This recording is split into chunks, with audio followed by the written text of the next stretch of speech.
Good afternoon, everyone. Welcome back to the sessions up here in the seminar room. Some familiar faces, which is great. I'm Jo Humphreys. I work here at the centre. So now we're going to hear from Dr. Kyra Lowe. She's the manager of the youth rehabilitation programs in Justice Health, and she's going to present on addressing family violence during involvement with youth justice, which will address the current youth justice response for adolescent offenders who use family violence. Welcome, Kyra. Thank you. Thanks. Okay, thank you for the intro, Jo. I'd like to begin by acknowledging and paying my respects to the traditional custodians of the land on which we meet, the Wurundjeri people of the Kulin Nations, and pay my respects to their elders past, present and emerging. Thank you for the opportunity to contribute to this discussion held on these lands. I'd also like to pay my respects to the traditional custodians of the lands and waters across the country, to acknowledge all Aboriginal and Torres Strait Islander people who are here today, and to pay my respects to your elders as well. We recognise the impact of Australia's history on our young people and their families, and understand that we all have a part to play in closing the gap to reduce the overrepresentation of Aboriginal and Torres Strait Islander people in the youth justice system, and to make sure that our systems are supporting these young people to grow up with strong identity, culture, connection and family. So today I'll be talking about what the youth justice response is to adolescent family violence. To give context, so youth justice and justice health both sit within the Department of Justice and Community Safety. Youth justice is responsible for the statutory supervision of young people in the criminal justice system and provides the programs, resources and links to support services that help young offenders to develop the knowledge, skills and attitudes to manage their lives effectively without further offending. Justice Health is responsible for the delivery of the offending programs for children and young people in the youth justice centres or on community-based orders, as well as for the health and mental health services for young people in custody. So that includes setting the policy and standards for the services, auditing the standards of care and ensuring the quality health and rehabilitation service delivery within the framework of continuous improvement. So my role within Justice Health includes developing, implementing and monitoring the offender rehabilitation service delivery model and the program suite for young people involved with youth justice to address offending behaviour. So that's why I'm here from Justice Health to talk about youth justice. So in terms of who the young people are in the youth justice cohort, so they range from children as young as 10 years old through to young adults up to 24 years of age who may be serving their sentence in the youth justice system as part of the dual track system for young adults. The children and young people involved in youth justice are either supervised in the community or within custodial settings. Some are on bail or remand, waiting for trial or sentencing, while others are serving custodial, community or parole orders. The number of young people in the youth justice system can fluctuate and is up to about 900 people at a time, with less than 20% of those in custody. We've heard today about the complexity and the co-occurring issues for this population, which is particularly evident for our youth justice cohort. They often experience these intersecting issues at much higher rates than found in the general community. For example, recent analysis shows that in YJ, more than half of the young people have been the victim of trauma, abuse or neglect as a child. More than 40% have been witness to family violence. Around that same number have been subject to a current or previous child protection order. Just under half have mental health issues. Just over half have issues with drug and alcohol use. And around 20% live in unsafe or unstable housing. Around 30% have a cognitive impairment that impacts on their daily functioning, including nearly 5% who are registered with NDIS. So these factors are all present and come in the context of knowledge that brain development, well, it's not fully developed until your early 20s. So there's all sorts, so it impacts on a young person's capacity to understand the consequences of their decisions, to regulate their emotions, their insight, their judgment, self-control, susceptibility to peer influence and their risk-taking behaviour particularly. Just to give some context around statistics, I won't spend much on this, but to say the recent Crime Statistics Agency report released this year indicated young people who engage in adolescent family violence have high rates of reoffending. So we have to say this data analysis was based on VicPol and YJ data for young people aged up to 18 years. And the adolescent family violence includes adolescent violence in the home as well as adolescent dating violence. Of those who committed their first family violence incident between July 2014 and June 2015, over half were charged, but of those 14% were issued with a youth justice order. So the charges aren't necessarily always following through on an order. Around over half of those people as well who had been recorded as primary aggressor were then recorded as a primary aggressor for subsequent family violence incidents. Of those with their first police-reported family violence incident in 2018-19, around a quarter were alleged offenders of criminal offences, and several had previously been on youth justice orders. So this suggests there might be an opportunity for that earlier intervention while they're on orders for non-family violence offending. An AIC report that was released this year showed that young people who were previously apprehended by police for domestic or family violence were significantly more likely to be involved in repeat incidents of violence within 6 months, particularly with much higher odds for those who'd been apprehended for at least 2 prior breaches or domestic or family violence incidents. So the significant risk of repeat violence within a short time, including reoffending while on an YJ order. The risk of victimisation and abuse wasn't alleviated upon transition to aggressor, as we say in the report. More than half of those young people with primary aggressors with their first family violence incident between 2014 and 15 were subsequently recorded as a witness or victim survivor of family violence incidents as a protected person. So this ongoing relationship between being both victim survivor and perpetrator at the same time. So in terms of what I'll be talking about today, it is what is the youth justice and justice health response to adolescent violence in the home? What are some of the challenges that we face and what are we doing about it? What are the next steps for us? So the release of the Armitage and Ogloff Review, Youth Justice Review and Strategy in 2017 gave this opportunity to really redesign youth justice, ensuring it was underpinned by an evidence-based understanding of what works to address offending and considering how to shift the trajectories for young people at their earliest contact with the justice system. The changing nature of youth offending and the increasing complexity of young people meant there was a need for substantial change to the focus and operation of youth justice, balancing the priorities to support young people, meet their needs, but also manage risk, focus on the reduction of offending, and contribute to improving community safety. A new case management framework and youth offending program service delivery model were developed, which was informed by stakeholder feedback and evidence of what works in Victoria, interstate and overseas. The framework and model were implemented in February 2019 and incorporated recommendations from the 2015 Royal Commission into Family Violence, as well as subsequent work on the MARAM and other pieces to address adolescent family violence. So as a result, the youth justice response to adolescent family violence includes a whole range of things, including the early identification of young people at risk of using and or experiencing family violence, the initial and ongoing assessment using validated tools to inform case planning and case management, and that includes the MARAM screening and assessment and other tools used to screen for the presence of cognitive impairment and significant mental health issues. An integrated case management model which ensures continuity across community and custody. We know our young people bounce back and forth a lot between community and custody, so making sure that there's a continuous response in terms of intake, assessment, planning, intervention and outreach.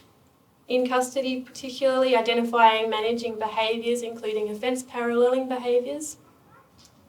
An increased focus on addressing criminogenic needs and the risk of reoffending through the risk needs responsivity model, which says services are matched to a level of risk, criminogenic needs are targeted, and intervention mode and strategy is matched to individual characteristics. We've developed a statewide model which consists of a comprehensive clinical forensic risk assessment, which also incorporates family violence risk factors to identify treatment needs. And there's an evidence-based, developmentally appropriate program suite, including a criminogenic family violence program for young people with family violence-related offences. as well as a general violence program. We're looking at identifying areas to be managed when the young person is reintegrating back into the community, potentially on parole, and engaging with families and working within the integrated system with other services involved, including child protection, MACNI, NDIS and disability services, CAMS and AOD, housing and education, to support the young person to change their behaviour. Leading care teams and contributing in the information sharing space through the RAMP, the family violence information sharing and child information sharing schemes, child safety hubs, and in the implementation of the common client response as well. I would just say in developing and implementing the youth justice response to adolescent violence in the home and adolescent family violence generally, it's important to note the risk of categorising and responding based on offence type. So that once a young person commits certain offence types, including family violence, they're often put into certain categories to ensure the right services are being provided to the right people. But for young people in youth justice, this means they're often seen as a vulnerable child protection client one day and a perpetrator or an offender the next. And young people's offending is often only seen as criminal and not as a symptom of their trauma, abuse or neglect, which is particularly prevalent in family violence, as we've heard today. For example, not long after young people become perpetrators of family violence, there's a perception that the system forgets how long they are or were victims as well. So young people need to be responsible for their actions and we need to intervene to reduce their risk of reoffending. But this needs to be put in the context of their experience as a victim as well. In terms of the assessment tools that we use, so the MARAM screening and assessment is used by our youth justice staff, and that's for all ages. That's done as part of an initial screen within 2 weeks for all young people on community-based orders or custody orders, regardless of age. If the screening indicates a comprehensive assessment is required, the MARAM is done that same day. A safety plan must be developed to manage any identified family violence risk through the MARAM screen, even if a further MARAM assessment isn't required. If a young person presents with one or more of the following indicators of family violence, they must be referred to the youth offending programs for a comprehensive clinical forensic risk assessment. So if they're found guilty of one or more offences within the current offending episode, that's a family violence offence, like the breach of a family violence intervention order, they must be referred. If they've got one or more offences within the current episode that was committed in the context of family violence, so assault or a stalking charge against a family member, they also must be referred. If they have 2 or more family violence specific or related offences within the past 3 years, they must be referred. So quite a long time period for in an adolescent. And if there is a current family violence intervention order or family violence safety notice, they must be referred as well. The comprehensive assessment, which is conducted by clinicians, includes a range of validated risk assessment tools. So the Spousal Assault Risk Assessment Guide, which is for our young people aged 18 and above who've committed intimate partner violence. We use the HCR 20 for assessing risk of general violence, and that will include violence committed against other family members, and that's for our 18 and above. And the structured assessment of violence risk for youth is used for those under 18 who've engaged in any type of violence. Young people may also be referred for the comprehensive clinical forensic risk assessment based on their risk of general offending and or their offence profile. And the family violence might be identified separately during that assessment. So therefore the response doesn't rely on the criminalisation of that young person's family violence behaviours. They don't have to have a charge of family violence specifically to then be assessed and potentially access the family violence program. While the risk assessment tools are different depending on the young person's age, the service response is consistent and it doesn't cease when the young person turns 18 either. In terms of the interventions that are available, so Well Families, which is the youth offending program, which is for young people with a violent offence against an intimate partner or against a family member. This is part of the youth offending program's criminogenic program suite, which addresses violence, family violence, sex offending, motor vehicle related offending, and drug and alcohol related offending. Young people who engage in adolescent family violence may be referred for any of these programs, depending on their treatment needs, However, predominantly will be referred to the Well Families intervention. Individual intervention is also available, either provided by our youth offending programs clinicians or externally by psychologists, counsellors, social workers and other allied health roles. It's delivered in a range of modes to promote engagement by the young person. It might be offence-specific intervention, or it might address needs such as mental health, trauma, drug and alcohol use, or skill development, including relationship, communication and social skills. It might also include family therapy where it's warranted and where it's deemed safe to do so. Some young people aged over 18 who use violence against an intimate partner may be referred to the Men's Behaviour Change Program, which uses the framework of gender inequality to understand and change violent and controlling behaviours. Some under 18 who use violence against a parent or carer may be referred to the step-up-based adolescent family violence programs that we've heard about today, although they're not always eligible due to being on a youth justice order or because they're not living at home. Multi-systemic therapy and functional family therapy are also available for some people at very high risk in the community, as was explained in our presentations today by AusChild and Anglicare we're going to discuss. And Youth Justice Group Conferencing Pilot, which has been discussed earlier, has also been completed for adolescents who use family violence. And the evaluation report is currently being considered to determine the next steps to strengthen restorative approaches here. Because it's specific to youth justice, I'm going to spend a bit of time talking about the Well Families program. Not a lot of people know about it, so the more we can get it out there, the better. So Well Families is the program delivered through Justice Health for young people on community or custodial orders supervised by Youth Justice who have committed an offence where family violence was involved. But as I mentioned, if they've committed a violence offence and it emerges that there's also family violence behaviours, then they may be referred to this program. The program is for girls and young women as well as boys and young men, and it aims to help young people connect with their families without using violence. Family in this program means people that we're close to as well as people we're related to. So current or former partners, immediate or extended family members, including parents, siblings or grandparents, or a familial like a relationship, like a kinship relationship. So the program's been designed with two populations in mind, noting that there is overlap, and that is young people who engage in family violence within their family system and young people who engage in violence within dating relationships. The program deals with the idea of family violence by exploring the therapeutic engagement with the young person in order for them to be able to explore how they manage the strong drivers for abuse and how they manage acute risk moments. The reason for taking this approach is that trauma-informed practice, as we know, identifies that many of the young people will have been exposed to violence in their family of origin. For evidence-based treatment effectiveness, the program uses cognitive behavioural therapy methods, which makes the links between thoughts, feelings and behaviours that support family violence.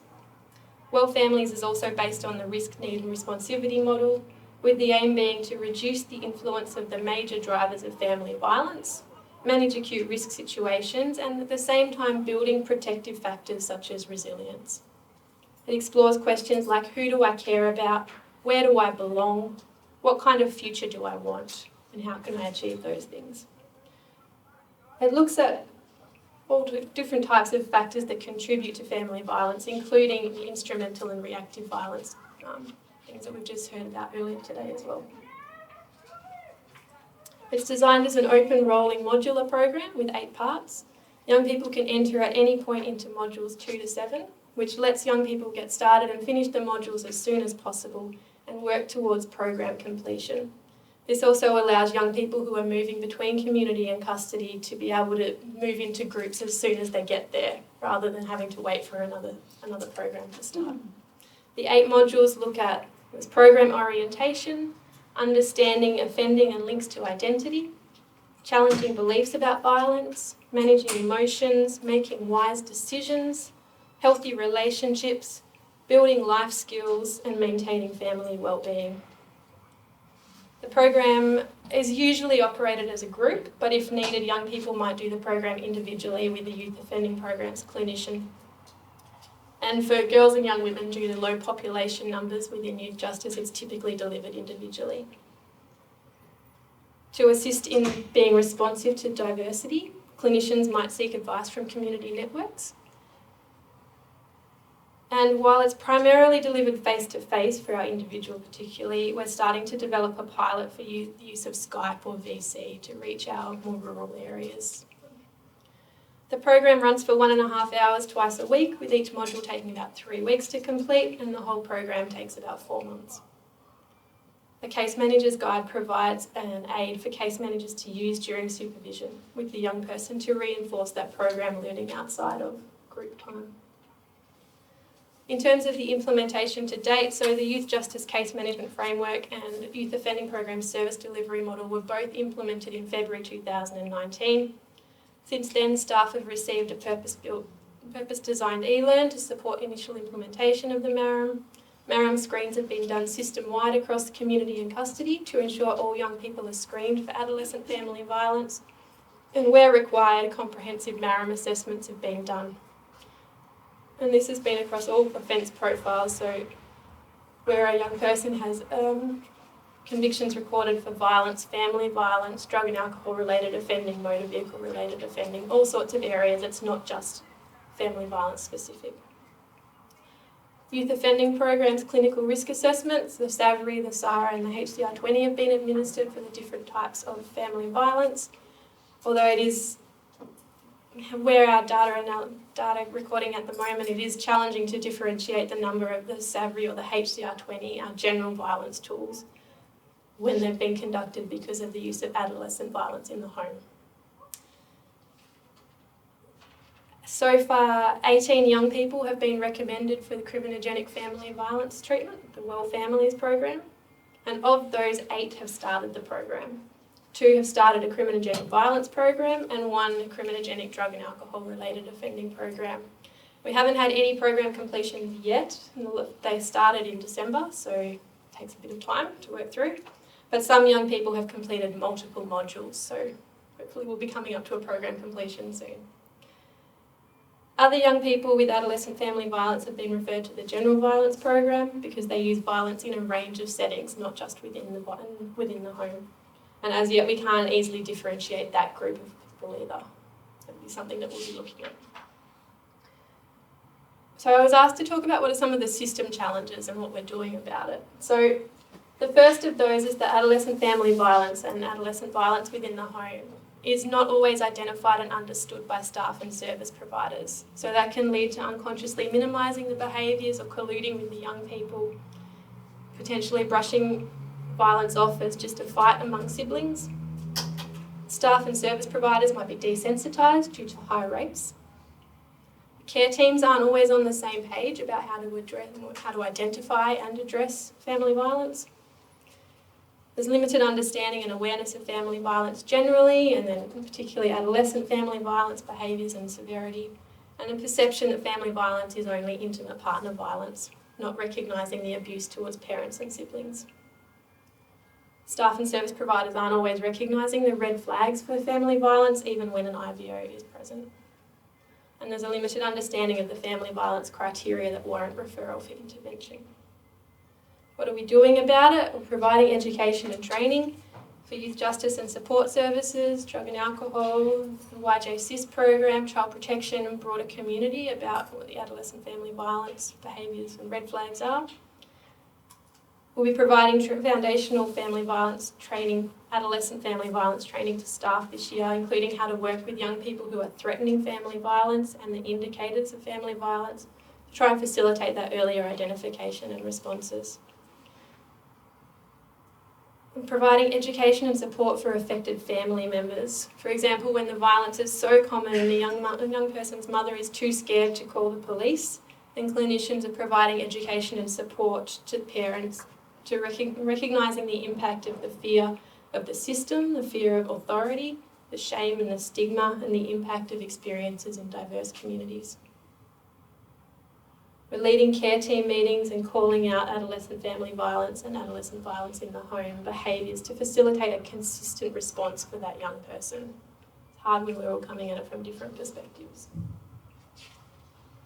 Another system challenge is the access and sharing of information. So either the collateral information is not available, or staff don't know how to access it, or it may be available but they don't know how to use it. And as a result, young people may be being referred to a general violence program because there's no information available about their use of violence in the home. So again, providing education on how to access and use that collateral information on family violence offending through the family violence pathways in the Children's Court and the Magistrates Court.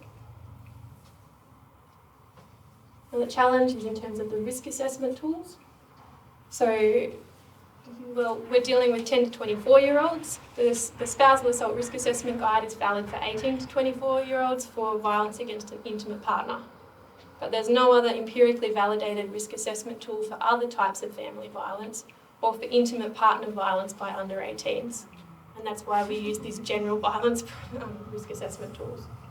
Seeing some agreement in the audience. So what are we doing to address that? Well, we're sourcing empirically validated risk assessment tools where we can for young people who use different types of family violence, contributing to the development of the MARAM perpetrator tool and the practice advice for adolescents. Keeping to push the issue because we need to make sure that we're using validated tools for this population. In terms of providing interventions, young people may not always be treatment ready. Addressing family violence behaviours can be very triggering, especially if you're both a victim, survivor and a perpetrator. Young people may not have the emotional regulation skills to cope with the treatment participation. They might not have enough time on their order, or they might need to prioritise treatment of one type of offending over another. They may not be eligible for step-up based programs, as we've heard, and youth offending programs do not work with the family as a whole. There's also potential safety issues for young people in custody due to highlighting their offence types. So what are we doing about it? Well, we're trying therapeutic responses to address treatment readiness, promote skill development to support treatment participation, undertake general violence interventions before family violence interventions if that's what's going to best work for the young person to get them to participate in treatment, and making sure that our responses are appropriate for young people with cognitive impairment and disability and are culturally relevant and appropriate for Aboriginal and Torres Strait Islander young people and young people from culturally and linguistically diverse backgrounds, and also for girls and young women, and often seen as an afterthought for our mainstream programs.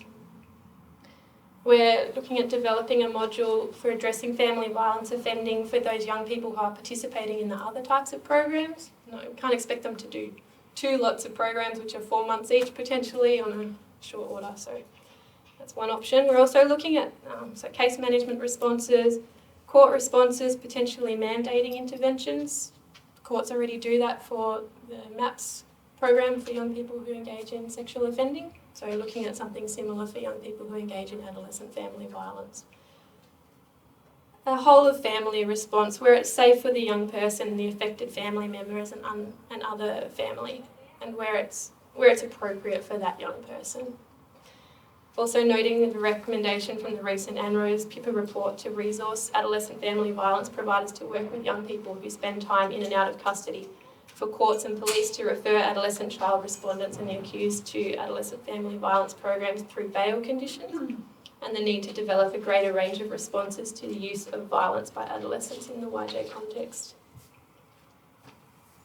Participation rates is a common issue. There's low referral rates to the programs, and there's significant challenges in engaging young people. Poor attendance, low participation rates and dropout from programs, bouncing in and out of custody.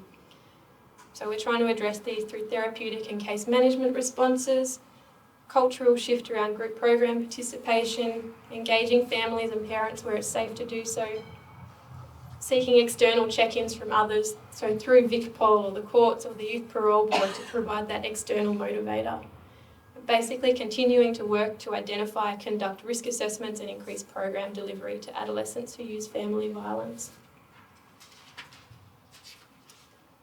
The last one here is around the uncertainty about reporting adolescent family violence and adolescent violence in the home. So there's a lack of understanding and awareness about how to report. The various schemes work well in sharing information when the person's linked in, but they're not always. And the schemes work well for responding when there's severe, significant violence. But what if there's significant concerns, but the behaviour is not as severe? People don't necessarily seem to know how to respond. So again, it comes back to education and training. just quickly go through this. So, just in terms of what we've got planned for evaluation of our responses, it'll include things like monitoring, the MARAM screens and assessments, referrals to youth offending programs, the program commencement and completion rates. We've got a Youth Justice Accreditation and Evaluation Panel, which was set up last year, and the program suite went through that panel for provisional accreditation. We'll be going back through that panel for evaluation next year. And that will include outcome measures, longitudinal, looking as much as we can a year back. Also relying on feedback from stakeholders. Monitoring and tracking information sharing requests, evaluating the implementation of the case management framework and the youth offending programs model, and enhancing performance reporting and data collection. And evaluating, when we find a tool, to evaluate and validate the adolescent family violence risk assessment tool with Victorian Youth Justice cohort. And ultimately, we'd be looking for a reduction in offending rates for our young people who use family violence.